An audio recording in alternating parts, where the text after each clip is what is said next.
à tous, vous écoutez l'analyse, une émission de Maïso Pakam. Retombé. Bonjour à tous, depuis Paris, je suis Kerwin Maïso. Bonjour très chers auditeurs et bon retour à votre émission préférée, l'analyse. Aujourd'hui nous sommes le 9 juillet 2018 et nous sommes ravis de vous savoir nombreux à notre compagnie pour cette deuxième partie de l'analyse au sommaire. Affaire Jean-Pierre Bemba à la CPI, les verdicts dans plus ou moins 2 semaines. Inauguration de la place Lumumba à Bruxelles. Et c'est notre page de divers qui va boucler cette édition. Bonjour Kerwin. Bonjour à vous et bonjour à tous. Kerwin, tu as une partie de la analyse parce que après une semaine, il y a une activité belée aux Alaki Kibanda, au Kendaki, na Anvers, na occasion il y a une festivité il y a le 30 juin, aux Alaki na Mekenen, au Pebabenga Malina. Et puis, aux allez qui ont des déplacements, Oyo, biso tokopaki au lobate publiquement. Donc, il y a un ndenge tuzongeli masolo analyse, toko tunayo au sale la biso, entre autres, au sale la biso analyse ou au commenter ba manifestation et salamaki à l'occasion il y a le 30 juin fête il y a indépendance de RD Congo. Mais avant, on va dans le sujet liboso et l'affaire Jean-Pierre Bemba ou Pesabiso ba update. Voilà, je vois que dans l'analyse, il y a des cas qui te lobela qui mingi makamwa Jean-Pierre Bemba, l'air batbazo loba, oh asali boye, oh aleka ki boye, oh amona ki ambassadeur Angola. Tolobi na batu, Jean-Pierre Bemba azali na libération provisoire. Loko laza na libération provisoire, na kati ya protocole, oyo ba signé ki pona obimisa ye na boloko ya CPI. Ezali na ba conditions il faut à remplir et na ba biloko il faut banda kosala ba devoir. Par exemple, à voyager ta kene musika ta longa Belgique te, à ça la activité politique te, boyna. Donc azala ki ko respecter ba biloko wana et toloba ki que makambu ya Jean-Pierre Bemba et kokoma clair kaka après le 4 juillet. Pour le 4 juillet, où ils allaient en même temps, journée où les États-Unis fêtent l'indépendance na Yangopo, États-Unis ont l'indépendance na Grande-Bretagne, ils allaient le 4 juillet 1776. Yangopo, moutezali révolution américaine, où ils allaient na ba conséquences na révolution française. Ouane ils juste simple parenthèse. Donc le 4 juillet, ils allaient date oyo, il fallait, toye basor ya Jean-Pierre Bemba. Donc azonga ki kuna na CPI. Pour bakende ko kata likambo ya subornation de témoins. Donc ko pesa ba témoin ma desu ya bana to ko tia ba témoin pression pour ba kotela yo. Yango ba bengaka subornation. Po mbala na lobaka subornation mutu mo ka corriger nga ba lobaka subordination. Non mais avant ya ko corriger il faut ko vérifier. Ce qui erreur ça solo biso mo le to yo ka analyse ezana berreur mususu kuta vamba to ba komango biso mo to yo ka on etimbalo elekaki nazako loba une indépendance acquise. Olena loba, une indépendance acquise. L'air to yoki boya analyse les déjà en ligne moyen to corriger to tiki. Bon. To monipe, bah to sala yibiso remarque. Voilà. Biso so kere rezali to corrigeaka. Balbaka indépendance acquise et non une indépendance acquise. Alors, pendant dossier à Jean-Pierre Bemba oyetali subornation de témoins. Tango bakei bakata likambo basi bakata balobi aza coupable. Mais pour na peine baloba ki yo bakwa ko fixer peine après. Ça dit que balobi bon mabe wana yo sala kiango. Mais etumbu ekozala ya sanza moko, sanza mibale, mbula moko to mbula boni. Bakwa ko lobango après. Mukolo yo il fallait baka ko kata mulayi ya etumbu na ye ezalaki le 4 juillet. Et etumbu infraction wana mbeba wana ya subornation de témoins etumbu na yango maximum oye leki mulai oye leki makasi ezali 5 ans de prison ferme wana etumbu eleki makasi mais ça na ba raison juge akoloba ke oui osalaki mabe wana mais etumbu to kolembisa ngo momuke ba raison wana ezali ba cause d'exonération pe zalaka ba circonstance atténuante et loko ezo lembise tumu Et l'autre ekoki ko sala cause d'exonération ezali likambo ekoki ko sala ke osala ki mabe me bayokeli yo mawa. Circonstance atténuante ezali tango ozali ko sala mabe wana. Eloko nini oyo ekoki ko sala ke bayokela yo mawa pona mabe osala ki. Par exemple, moi si soka yibi pona moi nazali ko lelanzala, babengaka moi na ko lelanzala wana babengaka yango circonstance atténuante. Babi maman mobota ko yiko kokate moi nazo lela. Bakopesa ye tout mwa muke babi soki moi nazo lela basengaka bayibaka te. Mais yo peut-être ozako yubanga olobi soki nasengi soni peut-être bakopesa ngai te. Na meka ko yiba na ndenge akobomba na leisa mwana. Akoleisa mwana wana ezali circonstance atténuante. Alors ekoki ko sala que ole ba condamné yo na 5 ans bako condamné yo muke. Alors tango bakomi na procès ba avocat ya disons batu ya procureur, représentant ya procureur. Procureur azali mutu oyo alati poso ya société. Soki ezali na mboka yende azalaka l'État, babengaka ye parquet. Obomaki mutu, osalaki boye, ye alati poso ya l'État azokotela l'État. Soki ezali na justice internationale, yende mutu alati elamba ya société internationale. To bengango te communauté internationale parce qu'en droit international ça n'existe pas. Yende azo défendre l'intérêt de la société. Azali représenté par Fatou Bensouda, à lobby Jean-Pierre Bemba oyo avant to beta masolo ya subornation de témoins. To beta nanu masolo ya crime de guerre, crime contre l'humanité oyo bino bo miseli na boloko. Soki boyebaki makambu misusu oyo ba témoin oyo ya pesa ki madeso bana pona ba kote la ye. Soki boyebaka makambo ba témoin wana ba bombeli bino nde bonga bolimbisa yete. Il faudrait soki bo condamné pour la subornation de témoins à salaki yango.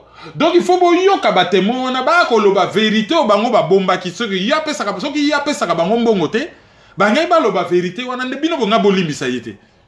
Il faudrait bango ba loba vérité comme ça bo mona même que ko limbiso bo limbisa ki ye bo mikosaki il faut ya zonga na boloko.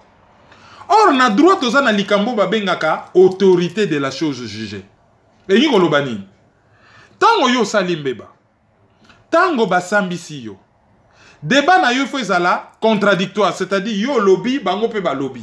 Ça besoin discuter. Yo salaki botenga na salaki boyete. Yo salaki boyete ngiko lobani. Siko yo ba monaki okuno za ko salani. Te kuna ngana kena ko toka mai na kena ko yibate. Yo za ko tambola na butu. Non mais mobeko mo pe pekisa te na tambola na butu na za mukolo. Na za ko tambola na butu et voilà, débat contradictoire. Procès pardon, il faut ezala contradictoire. Il faudrait ba droit ya défense à la respecter, c'est-à-dire que tango yo keyi ko samba, il faudrait ba pesa yo possibilité nyonso o se défendre. Et généralement aux ala na avocat, bon mona na ba pays développé, soko za na mbongo te, ba meki ko lukela yo soit un avocat commis d'office ou ba pesi yo aide juridictionnelle, ba salisi yo pour nos avocats.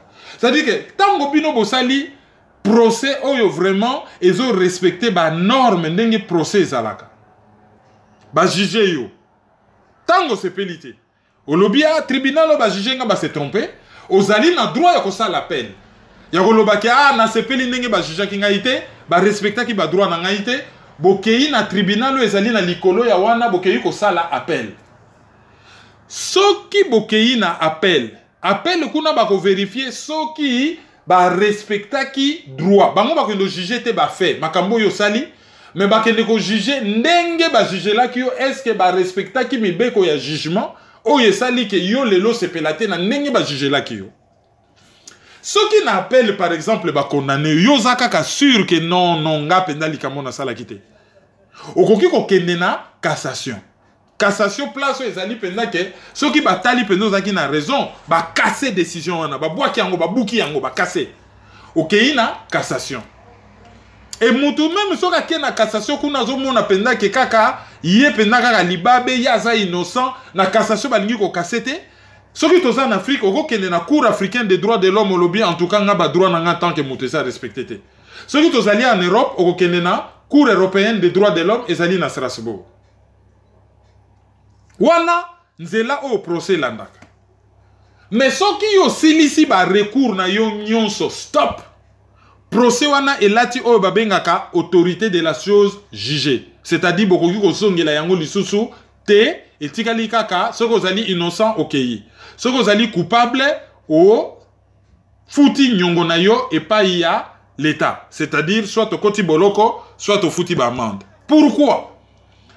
Parce que soki basalaka boyete mutu musu azani na mbongo na asali likambo asali pa likambo bino sabomi mutu bomemi pa na tribunal boye bon ba juger ba condamner akene en appel bokomi na appel kuna ba juger ba condamner akene na cassation tant akene na cassation et revêtir normalement autorité de la chose jugée et ça na ba karar ke mutu akene na ba cour africaine des droits de l'homme ba cour moko o ezali extra national tant akokene na ye kuna allez le rôle azane na mbongo na ye ba condamné ye bon a changer na ye pe tribunal la bo juger nga lisusu azo lekisela yo lera ti yo moko lembi okei alors pour ko éviter makambo na ke batba banda ko tourner kaka en rond kaka likambo moko 15 ans 20 ans bosamba kaka nini to samba kaka pona nini ote to utaki awa ya sepelite to kei boye ya sepelite to zongeli boye ya sepelite tango to kei boye ngana sepelite 10 ans bosilisi ba tribunaux nyonso ya Congo bosilisi ba tribunaux nyonso ya France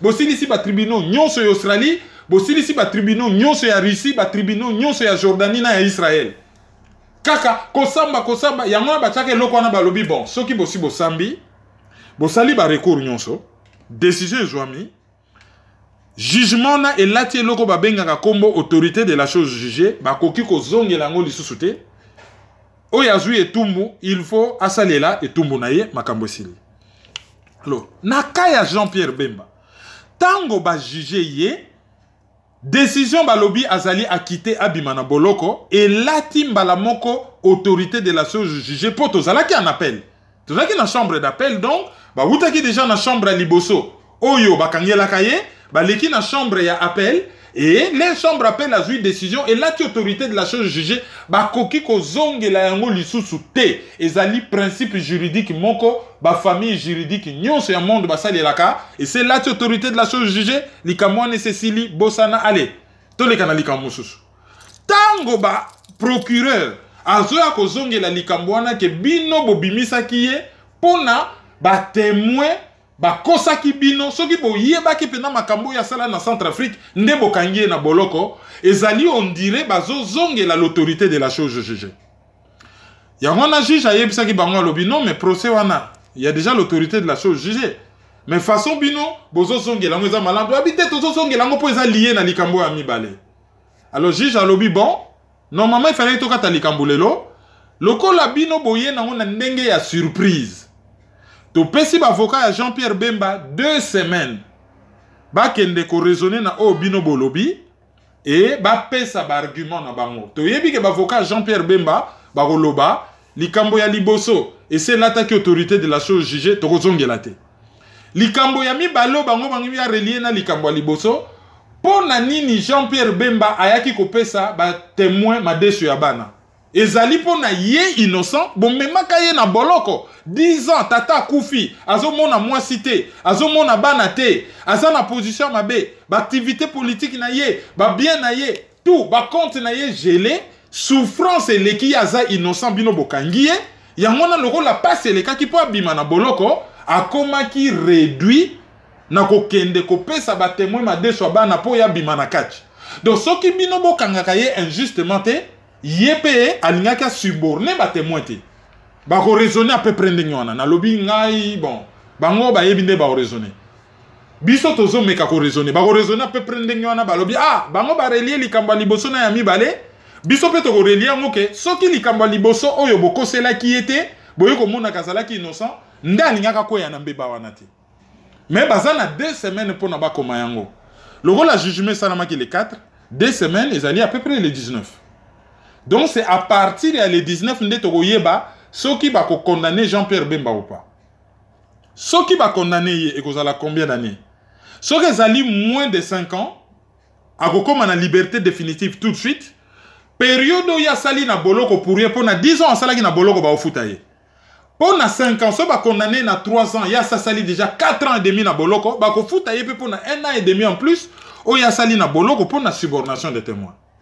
Mais ceux qui va condamner na 5 ans de prison. Le gars likambo banaki na 2013, 5 ans et kokoka na novembre 2018 et ingoloba que Jean-Pierre Bemba kozonga na boloko banda juillet ti novembre pona akende kosilisa boloko ya likambo ya subornation des témoins. Or ya sasali 10 ans na likambo wana misusu moi mikolo etikali bakoki ko benda yango peut-être na 10 ans na ya salaki place bakozongisela yembongo balobi bon oso sali 10 ans na kata 10 ans on a 4 ans et demi ezali pona subornation des témoins 3 mois 4 mois o etikali to benda ngo kaka na compte ya 10 ans on attend to ko indemniser yo to longola pe 4 mois na kati to indemniser yo. Voilà où se limite le dossier à Jean-Pierre Bemba. Il y a un makambo etali politique par rapport à Jean-Pierre Bemba. Tu vois ça la commentaire. Après, ce qui décision définitive. Zouami, to yebi oya linya sala. Azaka nanzela mi bale. To à rejoindre le peuple mais réellement. A bois kisi makambo na ye nyonso ya kala. To à réaccepter l'inacceptable.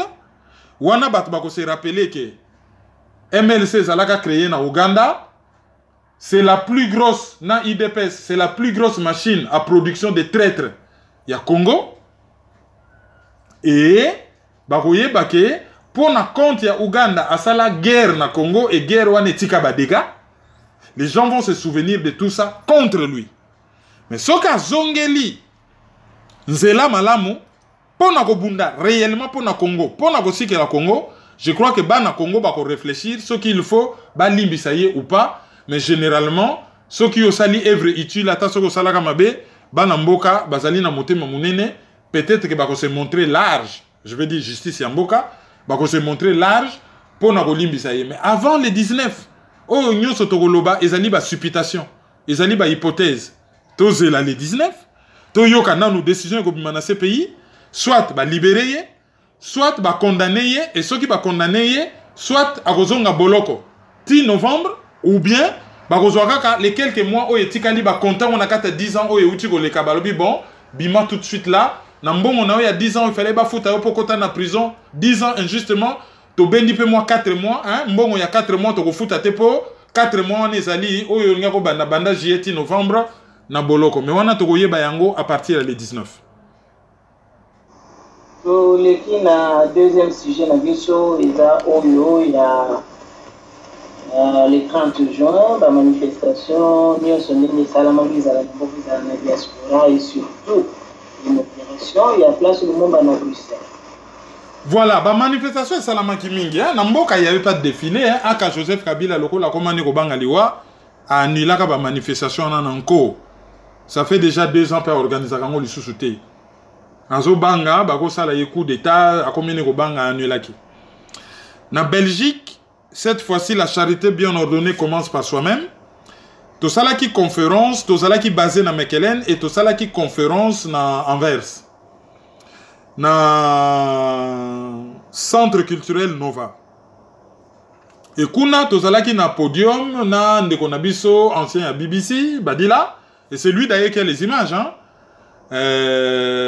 Torotier la bino lien pour na bomona ba image à conférence. Tozalaki na maître Bokoro, yazali avocat na barreau ya Bruxelles. Et tozalaki pe na mademoiselle Brenda. Oyebi que demoiselle on a 25 ans.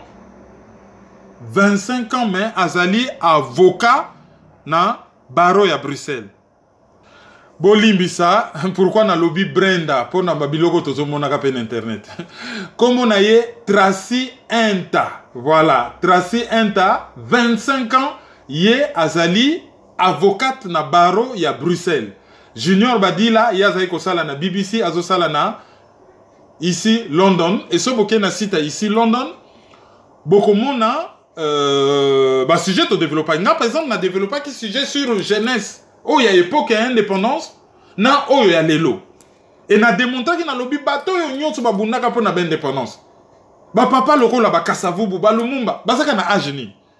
Même ba Mobutu ba saka na ageni. À l'époque ba saka na ba 20 ans, 25 ans, ba komi ba kondu ba 29 ans, ba 30 ans. Ce qu'aujourd'hui papa le rôle à Lumumba, il est mort sauf erreur de ma part à 36 ans. Ba salaka ba jeune. Mais à l'époque, ils se sont engagés pour leur pays. Biso a tozali mboka ezali occupé biso ba jeune tozo sala nini. Après, na ko décrire situation ya jeune. Pour le quoi, tu es invité par ligue ya famille, na démontrer na lobby, bato yo ba kota ki na mboka na biso, objectif na bango liboso ezali ko détruire cellule de base, la famille. Ba parents, ba comment humilier, ba koki ko élever bana na bango te comme des êtres chers. Pour bazali mpia kamusa les alités. Ba perdre d'autorité sur bana. Ba papa ba perdre d'autorité sur ba maman. Ba maman ba perdre pouvoir sur la famille. Ba yaya ba perdre pouvoir sur baleki. Système d'enseignement détruit. Programme scolaire bidon. Bah, note sexuellement transmissible comme la norme. Corruption comme loi na l'école na ba université. Kuluna est comme exalté. Soupu na tolo ba masanga ba makaya ba bangi et comme vie à ba jeune. Maladie. Ba maladie sexuellement transmissible ou pas. État de santé ngungi tout. Tout est fait pour nous détruire jeunesse, pour nous détruire l'avenir, pour nous détruire Mboka. Mais qu'est-ce qu'il faut faire? Première chose, il faut qu'on lutte d'abord pour libérer Mboka. Et une fois tu reprendre Mboka, tu reprendre la jeunesse en main, tu reprendre la famille en main, pour que zongi sa jeune congolais azala au centre de la vie nationale. Et na ko ya côté à jeune ya poto. Na lobi ba jeune ya diaspora, bango pe bazali perdu par double culture. Bazo vivre écart, ba fandeli kiti mibale, kiti moko Congo, kiti moko mboko bazo fan. Qu'est-ce qu'il faut faire? Ba parents pourquoi bana na bino, a kolongwa vacances na Belgique, et pas ya tata na maman, aye vacances na France, et pas ya maman leki na mobali ya maman leki. Na Belgique atala ka gili, na France azota la gili. Na Belgique atala ka TF1, na France aye kotala asali nini. Bon na bana ba s'épanouir. Bon me bana na vacances, na plage, na mer. Bon me bana vacances na forêt. Bon me bana vacances à l'étranger. Pas à l'étranger chez tata, moi aussi chez maman les qui bossali rien. Bon me bana ba kendo sala ski. Botin na bana na colonie de vacances. Pona nini bana na bino, bana na biso, ba beta kaka bale. Bako beta pe tennis, bako beta pe rugby, bako beta pe golf. Pona nini bana na biso ba yemba kaka. Bako beta pe violon. Bako beta pe piano, bako beta pe guitare. Pona nini bana na biso bazali de moins en moins au basala ka sport. Parmi bana na biso, toza na ba champion ya tennis, en sommeil, toza na ba champion ya judo. Comment ko éduquer bana, comment ko za la présent, comment ko participer na vie ya bana, ko kende ko accompagner bango na ba jeu, ko kende ko accompagner bango na école, ko yeba ce qui se passe. Tracy a expliqué ndenge nini na yedaka ba jeune, soki yé à 25 ans zali avocate. Yé à 25 ans, avocate. Na monaki camarade na j'oublie encore le nom. Na rolobangon analyse zoya, ça c'est promis. Très jeune kaka loko la yé, azalina blog moko sur fashion. Oh yo, on y écrit des choses, hein. Ce n'est pas kaka mutazo de, non, c'est quelqu'un, azali, reporter tout ce qui est mode, et azalina blog moko à la matière. Oh yo, qui a pignon sur rue. Ozo mona ba jeune, oh yo ba s'en sortir, grâce na soutien à ba parents. Pourquoi bana na biso na ba pays développé batinda rabango kaka na section professionnelle? Bazo la nate filière oya moulaï. Pourquoi bana na biso na Grande-Bretagne ça coûte cher mais soto bito sala ba miracle tozo a crédit. Bana na biso pe bako tanga na ba collège neti ba étonne. Pour awa na France bana bako kende na Alexandre le Grand bako kende na lycée Montaigne. Pourquoi bana na biso aux États-Unis bazo kende na Harvard te, bazo kende na Yale te, bazo kende na Stanford te? Bazo souka kaka na université à quartier. Voilà, on a réfléchi sur tous ces sujets-là. Hein, et ça là qui est quand même très intéressant. Et je profite maintenant de l'occasion, même avant l'auditeur du jour, le roi Nalobi Makambaba jeune, n'a félicité ba jeune nabiso nyonso oyo bazui ba bac dans différents pays. Pour na ba jeune fille nyonso tout, même ba nabiso nyonso tout, je vous félicite. À travers mademoiselle Marjorie Yemefuka, Oyazali Mwana ya Kalva, Oyo, non seulement a joué bac, mais ba retenir yé na prépa. Pour prépa, ne bat ba monaka, ezali blagete. Soko zo roulé na on autoroute, nanzela brrr, au komi na péage. Nzela yo zo roulé, ezali école secondaire. Au komi na péage, ezali bac. Au joué bac, au continuer na sima péage, ezali université. Mais ce qui est nanzela oye au commis na péage, au fouti péage, ba orienté ba lobi kota na circuit à Formule 1. et batie yo à côté pour na ba entraîner yo ndenge nini ba roulaka na voiture ya Formule 1 ya vitesse makasi ozui entraînement moko intensif pour na okoma chauffeur ya Formule 1 ndenge ba Levis bazali et ba o ba kufa ba Ayrton Senna ba komaka voilà ezo senga un entraînement o ezo préparé yo na conduite moko o eza na exigence ebele entraînement on a des prépa place au benda kabana oyo bazali destiné na kosala l'étude moko quand même assez soutenu assez dur et oyo nasuka généralement vie professionnelle na bango ezala épanoui.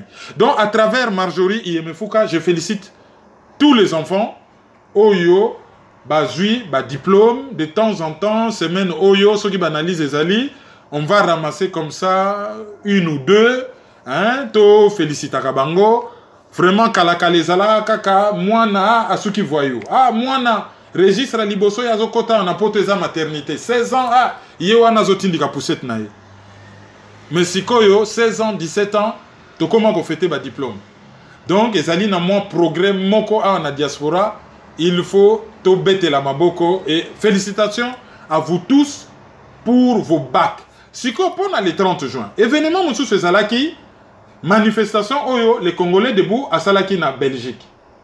Et Salaki réussit parce qu'il y a eu beaucoup de monde. Hein? Il y a longtemps que na Congo bat babime belende nywana. Bien que il y a eu des problèmes d'organisation oyo bat misusu ba se déplacer bis yate ba misusu ba lala na bagarre bis yé na après-midi ole ya na tongo. Bon, toebika na milieu na biso na toujours eu ces soucis d'organisation mais bat bazalaki belé. Et bilan ezalaki ko varier entre 1000 et 3000 personnes. Vu que la diaspora, ça fait longtemps que manifestation, comment on ça 200 personnes, en arrivait déjà à 1000 ou entre 1000 et 3000 personnes, c'était une réussite. Et ça qui œuvre, il y a les Congolais debout, mais groupement Missou bah qui coupait Sabango, Maboko. Il y avait par exemple le comité laïque de coordination, na ba groupe Missou, Oyo, bah qui coupait Sabango poids. Bon, phénomène il te remarque qui ba combattant nyonso ya corrompu oyo ba bima mi pepe ba kabiliste masqué bango tout ba yaki occasion wa ko s'afficher wana c'est vraiment so otali kaka image eza kaka image otolobi na analyse ya liboso ke ba ke ko tonda kuna na FCC vraiment ça fait même pitié donc otali penda image olobi batwana tout pe ba hier donc ba ye penda lokola ba requin penda ba moni makila ba ye ko tonda wana ba ye ko lakisa bilongi.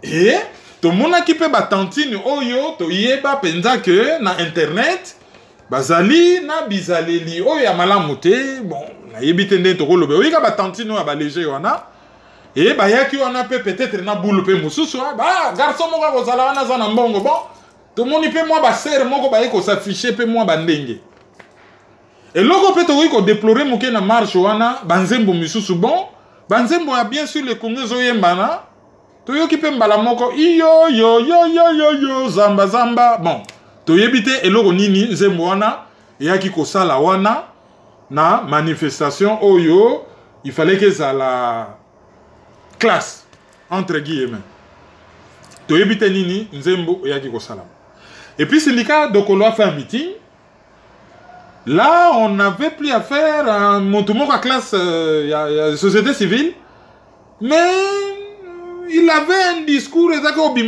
quelqu'un vraiment un tribun politique. Azolobana français, Azolobana lingala, son accent me faisait rigoler un peu. Bon, ça c'est pas vraiment un problème. Ça c'est pas vraiment un problème. Navika ça nous fait rigoler un peu. So na yoki ango. Alors, à salagi meeting moko ya bien. Alors ba kine makambo ya bien. Mais l'impression que moi j'avais c'est comme si Azalaki ko vendre rêve.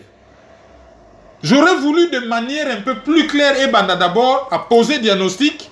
Et d'ailleurs, avec Kolobango, il faut tout arracher Mboka, il faut tout télémapo na Mboka nabiso. Oui, il faut qu'on arrache Mboka. Après, à vendre ma jeune rêve, que beaucoup qui ko bonga, beaucoup qui ko ça l'activité, beaucoup ça la bien. Bon, après, on ne va pas lui demander publiquement, il y a quoi expliquer.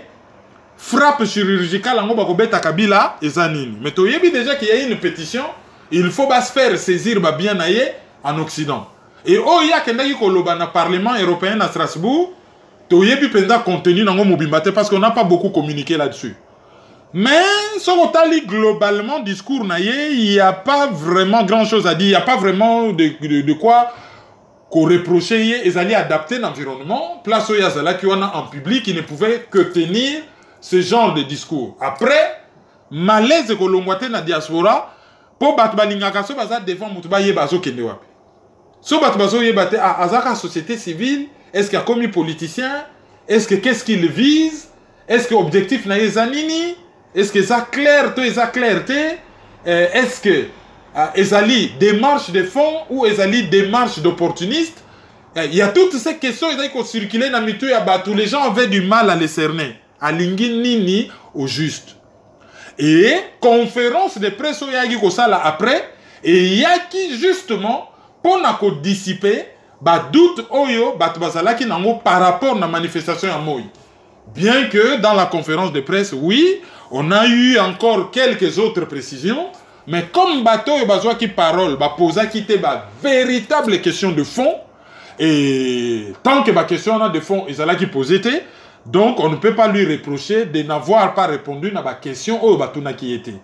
Si koyo ba koye ba ce qu'il veut, ce qu'a koutani na ba journaliste ou ba consultation ya sala qui en privé na ba tebele dont jetait le nom. Ba misusu na yebi bango, ba utaki un peu partout dans le monde, ba misusu kout na koutani na bango na ba pari à gauche à droite, ba yaki ba moniye mais vraiment en privé et ba solo linaye, je crois que c'est na ba rencontre wana privé ndé tokoye ba cap nini à se fixer, objectif nini à zo viser poto yebi que on n'investit pas beaucoup d'argent comme ça pour rien.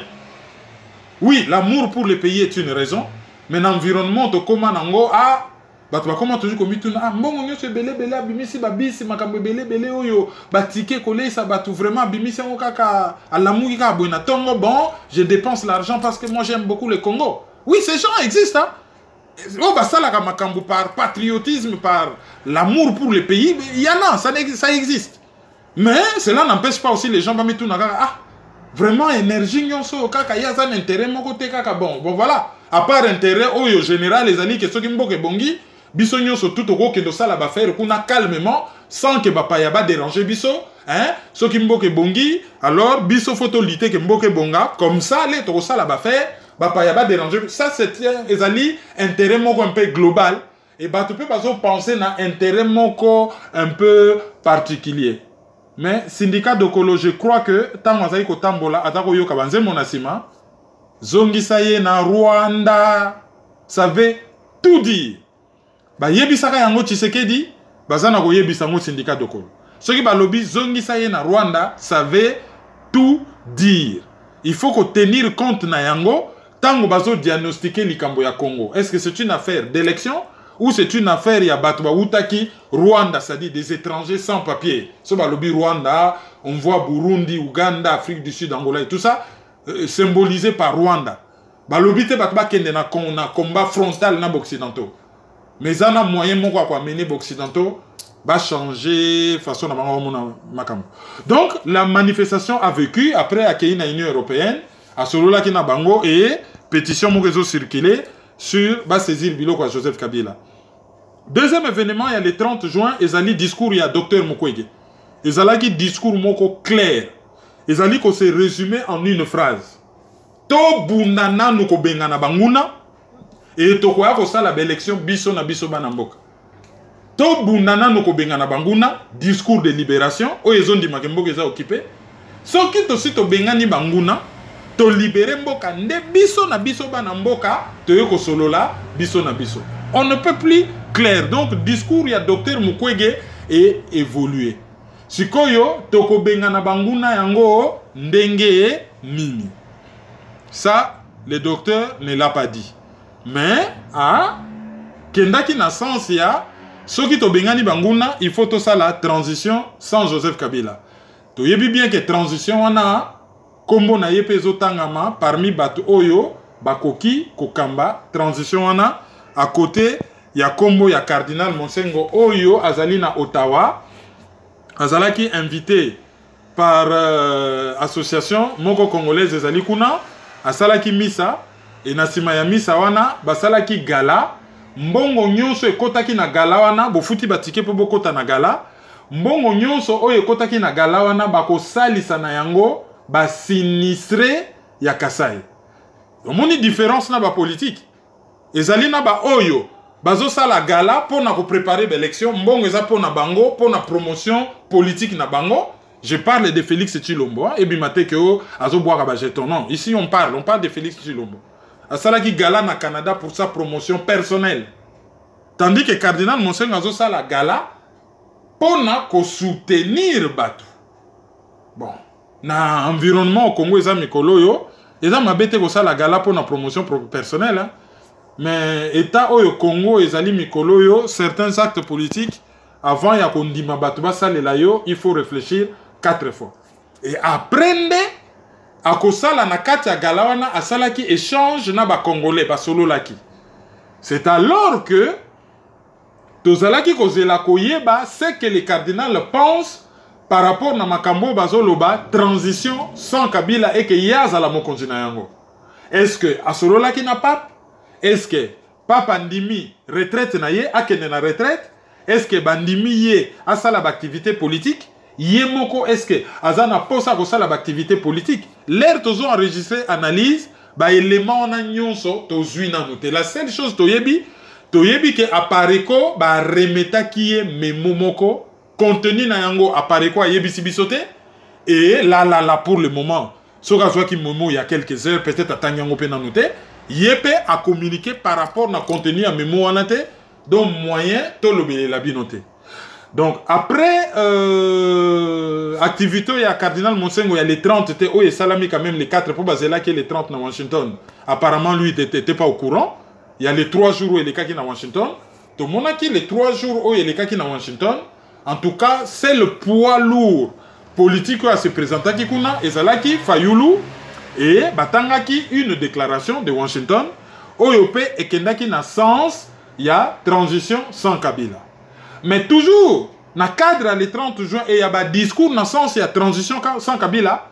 Tout le monde a il y a professeur émérite Botamba, Papa Botamba a un discours très intéressant sur la transition sans Kabila. Yango et Zalipe Naba, réseaux sociaux.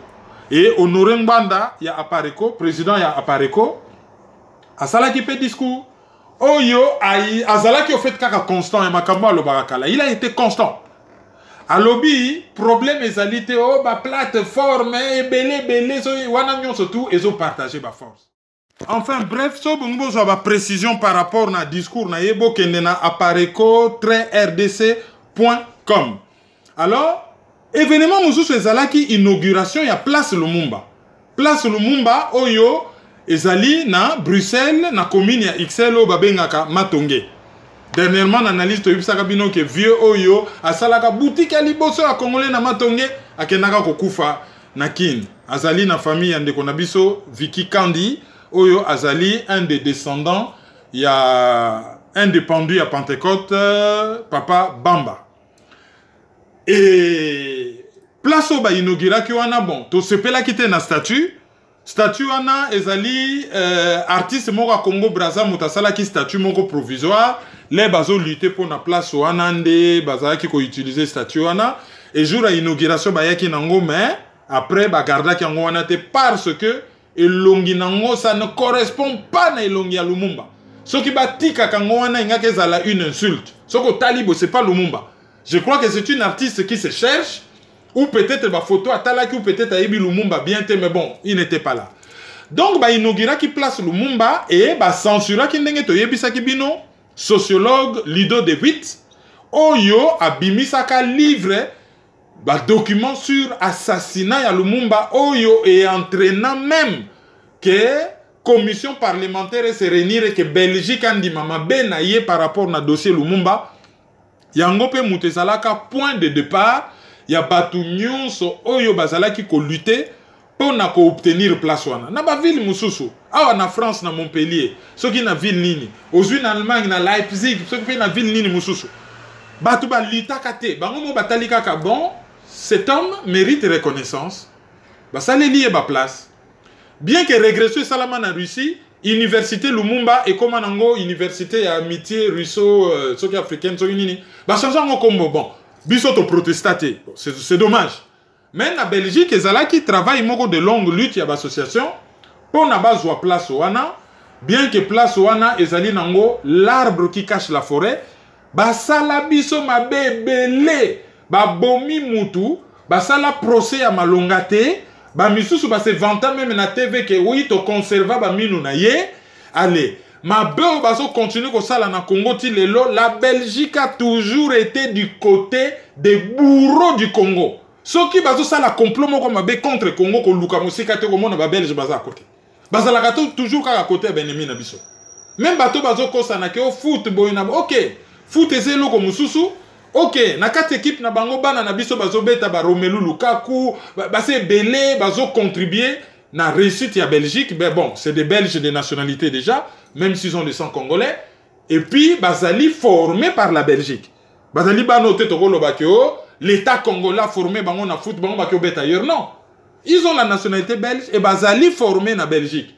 Bien que bazo koumi sa Belgique, c'est bien que le meilleur l'emporte, mais des fois soko taliga na boye moko pe zongi c'est la batu pe bato en basala biso pe mabe mingi moko moli molinge ya pe soki ba ko pola ba pola mais tolobi bon ezali foot peut-être image na biso ba congolais et ko s'améliorer en interne bato bazo mona apport na biso concret na développement à Belgique et ils na ba domaine ebele mais ekoki ko mona na pe na foot donc inauguration en place Lumumba il ne faut pas que comme à l'arbre qui cache la forêt il faut aller au-delà pour na injustice nyonso to vivaka de la part de la Belgique et Souka. Mais malheureusement, tango inauguration zo salama, il y a eu un incident.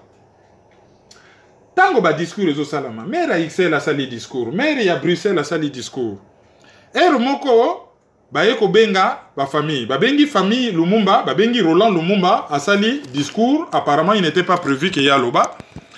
Et tango a sali discours, moi débat et komaka a batanga aka kombo Lumumba mais babomaka Lumumba pambate babomaka Lumumba na papa Mpolo et puis papa Okito babomaka yemote alors débat et komaka pourquoi bobenga bango ba compagnon ya Lumumba moko azalaka ministre moko azalaka sénateur babomela bango na ba raison et babomela bango mais et ça là que bango nyos bakufa nzela moko mutu na mutu asalaka likambo bazalaki ko reprocher leye mais bakufi esika moko et ça la neti ke bango bazalaki ko accompagner Lumumba na œuvre ya Lumumba et ba kufi loko la ba compagnon Lumumba. Là aussi il y avait tout un débat.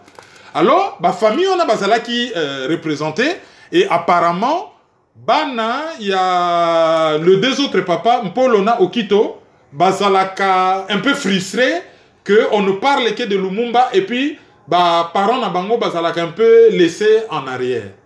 Et tango sikoyo Guy Lumumba fils cadet à Lumumba a joué parole, baeko botolaye micro en public de façon moko ke ba humilier qui est et loko moko est jeta qui froid et incident moko oyo est tombaki comme un cheveu dans la soupe oyo comme une espèce de grain de sable na machine wana ndenge zalaki koleka et zalaki loko moko oyo et dérangeaki alors ba hypothèse ezani hypothèse à liboso ezali ke ba belge ndenge ba empêcha ki Lido de 8 à Loba ba koki ko estimer que Guy Lumumba oyo ba yebi kazalaka bouillon akoki ko sale la bango discours moko incendiaire oyo et kokaki ko jeter froid donc et kokaki ko arranger ba autorité belge ba empêcher à Loba bien qu'après coup to ko mona que discours wana ezalaki mabete c'était un discours mais bien écrit.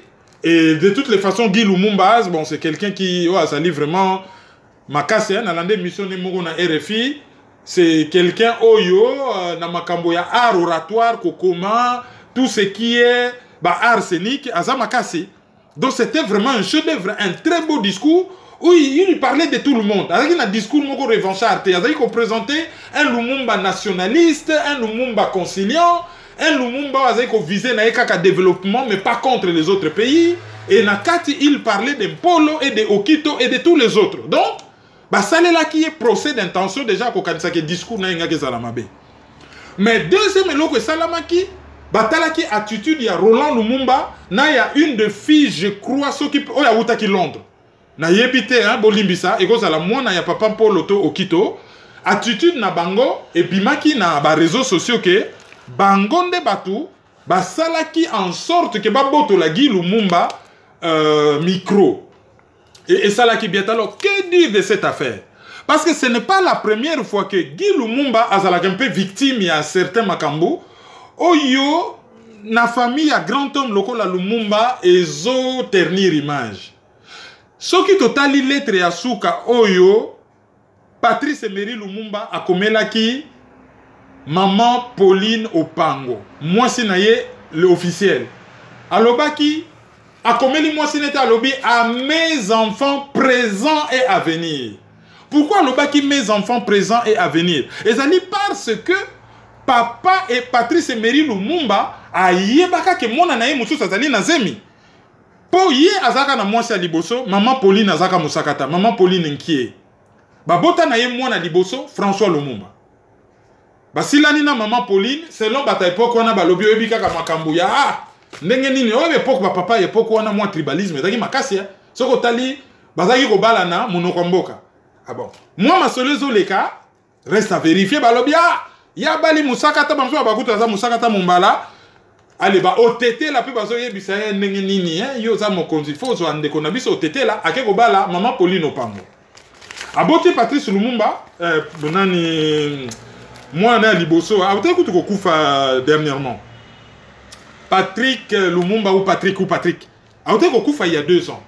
Ba ko bota la fille unique Julien Lumumba oya zalaka ministre de l'information n'époque à Laurent Désiré Kabila et ba ko bota Roland Lumumba oya zalaki na Belgique. Et tango akei na Kisangani ezalaki fief na ye ya makasi akei kokutana na mama Alphonsine Batamba pardon. Akutana mama Alphonsine Batamba oya azali lokele. Mama Alphonsine Batamba azalaka Miss Kisangani. Et biso tokoki kobeta masolo na ye parce que toyebi famille ya mama Alphonsine Batamba wana très bien et de façon personnelle parce que to vivaka na bana na bango na poto. Ce sont nos amis internes. Vraiment na ndenga famille ce sont nos amis. De toyebi mama wana azalaka Miss Kisangani. Tango Patrice Emery Lumumba komi na Kisangani mama moko kitoko misa bake bakutani bakomi mwasi na mobali atiki na zemi a promettre yaya ya mama Alphonsine alobi na kei Kinshasa na kwa kobala leki na yo tango kei Kinshasa oyo eyaka kotombe ke ba guerre na ndenge akimaka na ndenge kokufa Guy Lumumba abotami après liwa ya tata na ye mazana testament oyo à mes enfants présent et à venir. Pour preuve, c'est Patrice Emery Lumumba nde mutatina maman Alphonsine Batamba akene kotanga na Braza. Et c'est grâce à Patrice Emery Lumumba par exemple que maman on a na Kinshasa azalaki kofana na Gombe. Place Guy Lumumba akola na kotanga quartier était sinon je vais donner des indices. Mais ba service à renseignement parce que quoi ko circuler on a tongo midi pourquoi. Tango François Lumumba a contribué Pona Guy Lumumba aya na poto. Aeda qui a contribué en tant que nani. A contribué en tant que garçon moko boye ba ramasser na balabala. Bon, il porte le même nom que notre père Azali Ndoyi Nabiso. Alors voilà aya na poto. Non, ba yebi que Azali frère na bango biologique, frère na bango de sang, Azali mwana suka na bango yango aeda qui que aya awa na poto. Donc il y a toujours eu ce petit problème de reconnaissance. Oyo Bachaka est un peu à l'écart. Alors, Roland Lumumba a quoi que ça la wanate yaza na Kinshasa. Bano misusu ya Lumumba baza na contentieux, baza même na procès contre la Belgique. Donc bango bakoyi ko yawanate. Pardon François, il y a que Roland qui était là pour yazali résident en France. Donc il n'a pas de problème de visa. Ce qui fait que l'Europe a misusu bakoyi ko yate. Yaza na possibilité ko ya Guy Lumumba zalaki na Leipzig, zalaki na Montpellier. Bon, tango bakomi na Belgique, balobi bon, Roland, le qu'on appelle azalaki te ailleurs, Roland a sa parole. Mais le qu'on a Guy azalaki très impliqué dans le dossier à place Lumumba, abanda kolande lango banda kala, a préparé qui discours, et on ne sait pas ce qui s'est passé, et brusquement, bah, empêché Koloba en public, Ça, c'est pas une bonne chose. Yangona, tango, tozalaka kalana bokoko na biso, batu babalaka jeune, et puis, tozalaki na ba norme, ba règle sociale, moi, que divorce, c'est mal vu. Moutou soka za content na moi si na ita zuika moi si ami balé, bazo fan, mais même moi si ami balé pesa ka source ba problème. Mais ba famille moderne, modernisme ko sala ke bat baza ko divorce. Famille recomposée ça na ba problème nango particulier, surtout na ba grande famille et ben na kakaka makomomine no mona mo konja kei, bana baza ko se déchirer, bana baza ko se partager et makamususo ba koki ko gérer en interne et zo bima publiquement comme ça. Et ça là qui bien té. Je crois que Guy Lumumba Bazali leki na bango, Bazali pas n'importe qui, il porte un nom Oyo, et ça a un poids historique moko, je ne pense pas que les gens peuvent envier être à leur place. Oyo ezali ba geste na bino nyonso ezali pillé. Bo sala bo ezali pillé. Papa na bango ba assassiné, allez, président Nasser a récupéré bango aki koboko la bango en Égypte.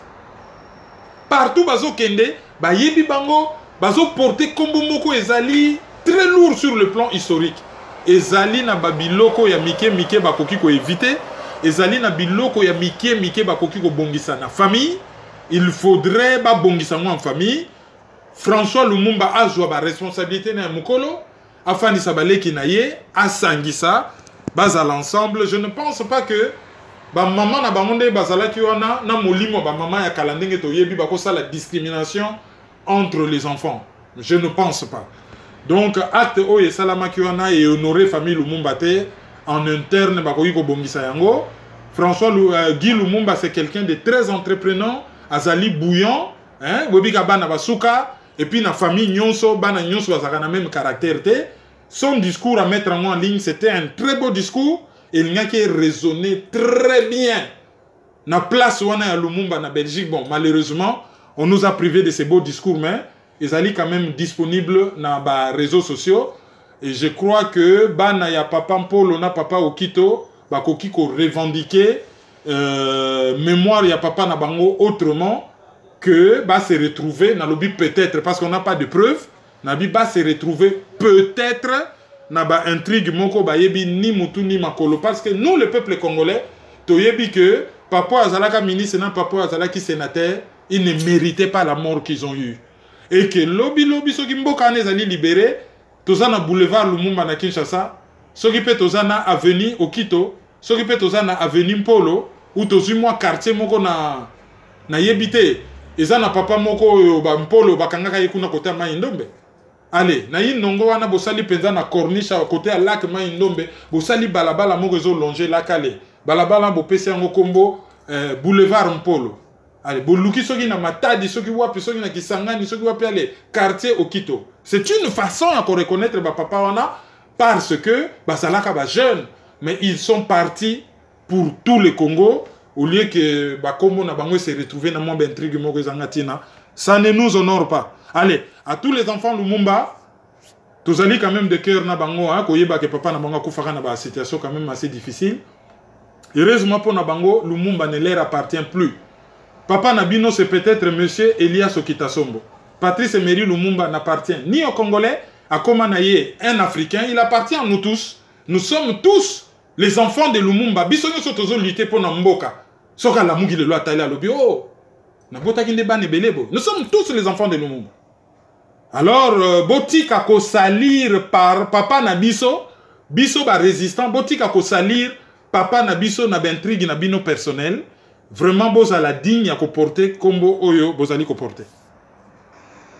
So l'équipe Malamoko na page na biso ba divers sujet bozala kuna ezali après une trêve latérale et à comité laïque de coordination bazo reprendre l'hostilité vis-à-vis à Joseph Kabila na dossier Bukambalonzo oyo les torchons brûlent entre les Sud-Africains et le gouvernement congolais et puis Tokosugisa na auditeur. Voilà, alors pour un dossier, il y a un comité laïque de coordination, bon, bah, tu communiqué que bazo reprendre ba hostilité contre Joseph Kabila. Bon, et là, quand ils ont choqué, na ba hostilité, bango ba lobby bazo reprendre d'abord ba kataka ngopo na nini et d'abord bazalaki ko sala ngopo na nini. Tango bazalaki ko sala yango, pas pour na ko libérer mboka mais bazalaki ko sala yango plutôt pour na ko revendiquer ba corps ya Saint-Sylvestre oyo ezali ba corps moko bidon. Bon, ba kamati bakati bango moko ba promettre ba kozongela bazongela kana bangote sikoyo ekomio na août soki Joseph Kabila pesi candidature ba ko reconnaître ye lisusu te comme président légitime. Wana professeur Ndaiwel Mutalobaki na RFI. Donc sous-entendu Kabila azali président légitime. Or cardinal Monseigneur alobaki nini, on ne dirige pas un pays par défi. Donc si on dirige un pays par défi, donc on a légitimité. Bango bazali comité laïque de coordination, donc comité laïque catholique. Cardinal aba catholique a yebisi mutuana qu'on ne dirige pas un pays par défi. C'est-à-dire qu'ils ont dirigé par défi, donc azali légitimité. Mais bango ba lobby kazali légitime. Mais ce qui a posé candidature, bah qu'on reconnaître l'issue comme président légitime. Donc c'est déjà une contradiction. Et puis tant qu'on va reprendre la manifestation, et vous allez kaka ba manifestation bien balo, mais vous allez ba émeute, et vous allez prendre la révolution pour en finir. Et vous allez mettre, oui, vous allez la révolution pour en finir. Parce que les Congolais, tant que vous allez victime de violence, les Occidentaux vont raconter. Si vous allez victime de violence, ils vont raconter. Mais ceux qui vont réagir par une violence légitime, les Congolais vont comme les Occidentaux. Si vous avez même discours, il y a Dr Mukwege Azolo Banini, Toko, Bengana Kabila par des moyens pacifiques. Bon, pacifique en gros, c'est possible. Et aux autres, la même discours à professeur Ndaiwel, c'est toujours Tobi Mabata Mabete côté occidentaux. Ah, Toko ça la manifestation pacifique. Mais pourquoi qu'on répétait pacifique? À malin, malin et demi, à violent, violent et demi. Donc, comité laïque de coordination, ba yé, ba oyo, ba lingi, ba clarifier discours na bango par rapport à la situation mboka. Et ceux qui va clarifier discours na bango, ba comme na discours moko musclé, ba tiki ko revendiquer et logo mo ezanga ni mutu ni makolo, peut-être que adhésion moko populaire et ko salama na makamu na bango ke au lieu que zala bobengi boye 5000 personnes babimi là où bogo bimisa 100 000 personnes. Là où bogo bimisa 5000 personnes, bozo bimisa 5000, 10 000 personnes, c'est parce que des fois aussi les discours n'est pas clair. Alors si j'ai ami balé ba annoncer zali faire mabokanga lonzo wana koute ça na analyse té ça juste information. Ferme wana sala nango faillite. Ba sud-africain va perdre 50 millions de dollars dans cette affaire.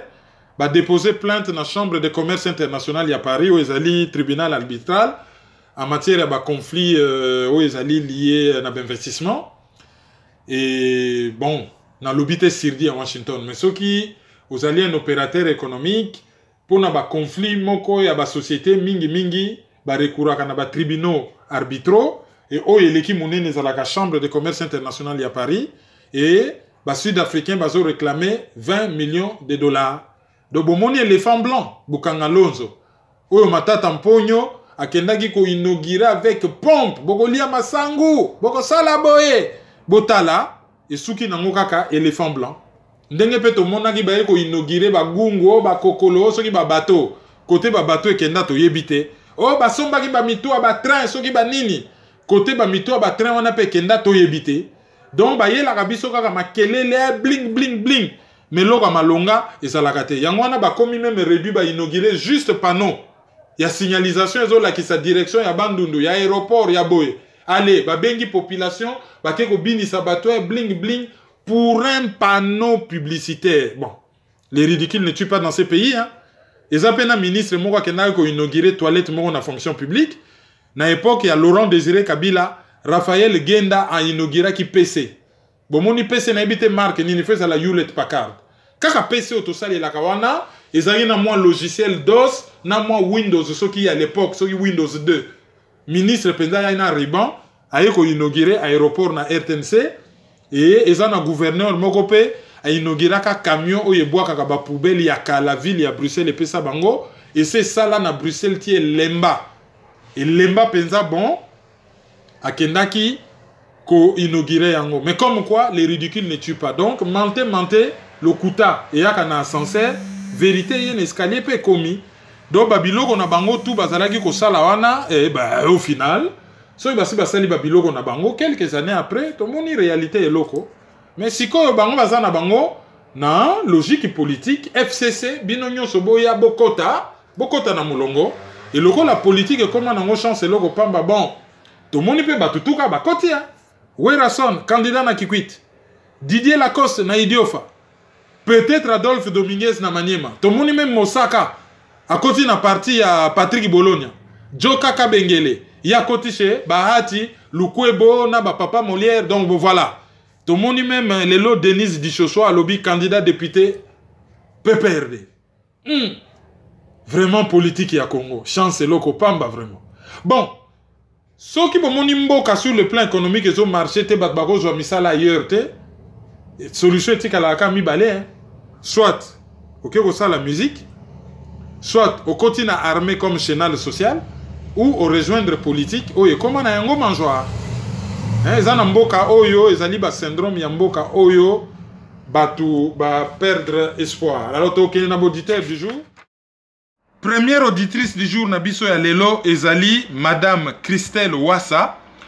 Madame Christelle Wassa azali mwasi ya Junior Makassa Makshero. Maman na gift bango bazali na Johannesburg. Johannesburg c'est en Afrique du Sud et lelo ezali anniversaire ya Christelle Wassa. Donc toko souhaiter un heureux anniversaire et surtout une très longue vie na Afrique du Sud. Auditeur du jour na biso ya mi balé pour na lelo ezali monsieur Basile Mikiri. Basile Mikiri ye azali na Durban na Afrique du Sud.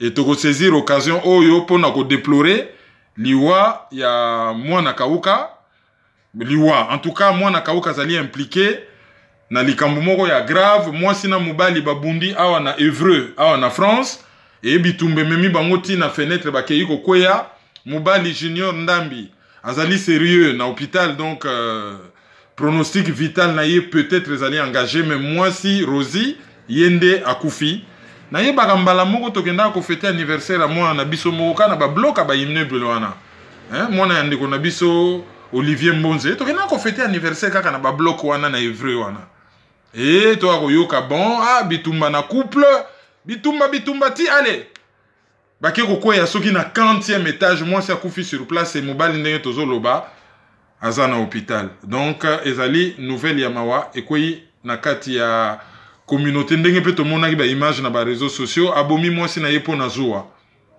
Ba misusu ba lobby na Londres mais pas sûr pour ceux qui totali ba sachet wana peza ko mona na net keza en Afrique du Sud et rien ne prouve pe que zalaki ba congolais.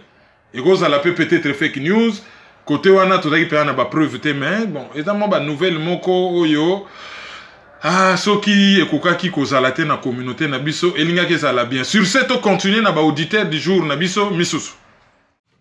Auditeur du jour na biso alelo ezali Anthony de son père. Anthony de son père ye abalanaki na maman Mayou. Anthony de son père ye autaki États-Unis, maman Mayou azalaka na Belgique. Babalanaki e basalaki fête kitoko le 30 juin. Babalanaki na église Notre-Dame de Laken. Et puis, bake kosa la fête na salle ya 1001 nuit, ezalaki na 20h, et ezalaki fête moko munene, bon, malheureusement, nazalaki invité, mais lokola nazalaki na conférence na Anvers, et puis na kendaki na Allemagne na butu. Donc, na kokaki kozala wana te, je suis désolé, mais en tout cas, félicitations et très longue vie na couple na bino. Wana ezali, auditeur du jour na biso ya Liboso, auditeur du jour na biso ya Mibale, ezali Pasteur Soni Chabani ye azali na Grande-Bretagne. Auditeur du jour na biso ya Misatu ezali Papa Mesa na Maman Mesa bango bazali na Danemark na Copenhague. Et auditeur du jour na biso ya Minei. Auditeur du jour na biso ya Minei ezali Papa Jonathan Minga ye azali na Houston ezali na États-Unis. Et auditeur na biso ya Mitanu ezali Blandine ye azali na nord ya Suède. Blandine ye azali na nord ya Suède et Mbutamatai ye azali na ville moko ezali na province moko ya Suède. Bango mibale bazali ba auditeur du jour na biso ya Suka. En tout cas non avant dernière ezali Ange Kasongo Adiye ye azali auditrice du jour na biso ya Suka. Sur ce Topesibino, merci de nous avoir suivis. Bah, coordonnées Nabiso Zali 0033 758 469 414. Ezali Lika Mobile ya France. Bogoyi Kolanda Biso na Debriefing Media Channel. Bogoyi Kolanda Biso na chaîne YouTube Nabiso Kerwin Maizo. Bon s'abonner, c'est gratuit. Bogoyi Kolanda Biso na CPLA TV to na Congo Éveil Radio. Il y a Jean-Bart Mousoulou. Il y a Azali na New York na États-Unis. Et puis, boye que le 21, Tozali na bonne. Na analyse Zoya Torope Sabino, analyse complète. Boya et belé. Conférence Mouné Negosa la Mahana tout l'après-midi. Tozali na ba livre ya Patrick Mbeko. Tozali na stratégie du chaos. Tozali pe na objectif Kadhafi. Alors, bah, oh, bazali na France, bo commandé, Toroui Kokutana en Paris, Topé Simino ba livre, c'est autour de 30 €. Bah, oh, bazali na Allemagne, bo commandé na téléphone, Toro Memelabino Mokolo Boroya. Et bah, oh, pe bazali na Danemark. En tout cas, stratégie du chaos Zamingité. Moins de 10 exemplaires et aussi là très vite. Opération Kadhafi, on a une vingtaine d'exemplaires. Wana soki botanyango, vous allez comprendre ndenge loba Moufankol chi yoyoke. Les Occidentaux a répété la phrase ya France fanon. Ba capitulaka te, ba rekilaka jamais. Ba changeaka kaka stratégie. Tala.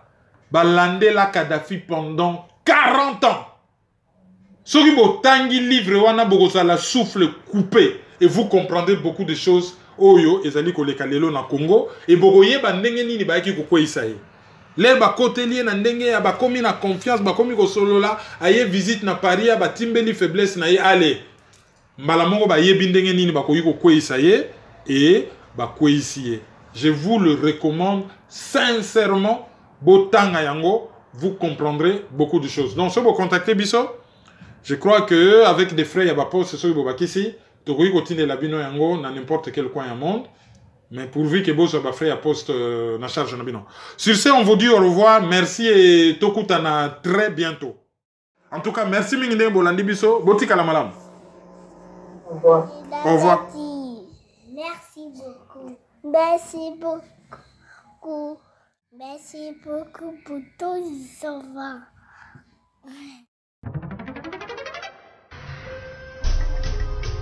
Yo, petit à petit, Kerwin implique Banakin. Tout à ici, tout à par là, tout à autant. Tous les mille qu'on fout là. Peuple congolais. Yo, qui n'a le toza ba colocataire? Où les ali colocataire? Qui n'a le toza ba colocataire? Où les ali colocataire? Qui n'a le loto koma colocataire? Où les ali colocataire? Qui n'a le toza ba colocataire? Où les ali colocataire? Donc c'est soutenir. Il faut donc lutter pour une nouvelle société. Mais pour la lutter, il faut que la arme, il y a vérité, il y a justice. Totika le puta, totika l'hypocrisie. Mboka ezoki na pasi, mboka ezoki na sans position, ba génération na biso bezo kufa, ezoki na okufa sans position, sans solution. Mais nous vivons dans les pays un temps de confusion, d'obscurité, de désespoir. Mais nous savons qu'au plus profond de la nuit, l'aurore pointe déjà à l'horizon. Analyse sur la liste.